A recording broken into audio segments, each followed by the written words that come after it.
Peter Matthews is a professor of political science at Cypress Hill College. He joins us from Long Beach, California. Now, thank you for your time, sir, first of all. Now, after lots of speculation, it is confirmed John Kelly will be leaving his position.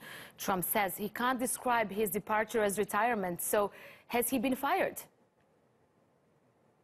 Well, one can look at it either way, but the main point is that there are so many generals in this president's administration, more generals than any other modern president in history, and yet only one general is left, General Mattis. So General Kelly has to leave. I mean, I'm sure Trump had something to do with it. He was the one who was in charge. So yes, I believe that General Kelly was probably asked to leave. Probably Kelly also didn't want to stay much longer because he had real problems being able to work with President Trump, and keeping the White House in order. There was a lot of problems in there at the time. So what is the main issue that brought the two apart?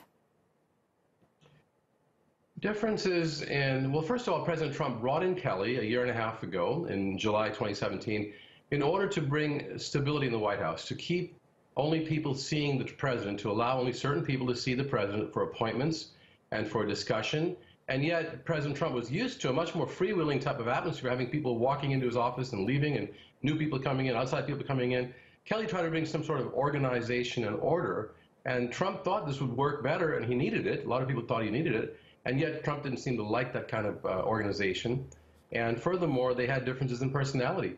Trump is more freewheeling and more spontaneous and on the spur of the moment, and Kelly's much more organized and methodical.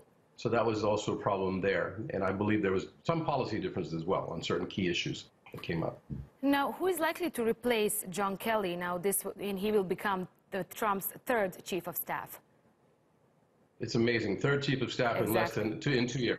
The person that's most talked about is Nick Ayers, who is the vice president's chief of staff at present. But he wants to go home to Georgia with his family, his young family, and be with his children in a few months. President Trump wants a long-term replacement, so he probably wouldn't be able to take Ayers unless he's willing to keep him just for a few months, or if Ayers changes his mind. Otherwise, people like Steve Mnuchin, the Treasury Secretary, and Mick Mulvaney, the Office Budget Director, might be able to be brought in. So there's a lot of speculation. There could be some backups to be brought in. But whoever's coming in is facing a very perilous situation. You've got an election coming up in 2 years, a re-election of the president, and he's facing investigations by the special counsel, Robert Mueller. He's facing a lot of other situations that are tight because the Democratic Party has taken over the House now, and they're going to continue investigating even further. Much more adversary relationship at this time that the new chief of staff would be facing to try to help the president get organized and stay stable. Peter Matthews, professor of political science at Cypress College, thanks so much for this analysis for us, sir.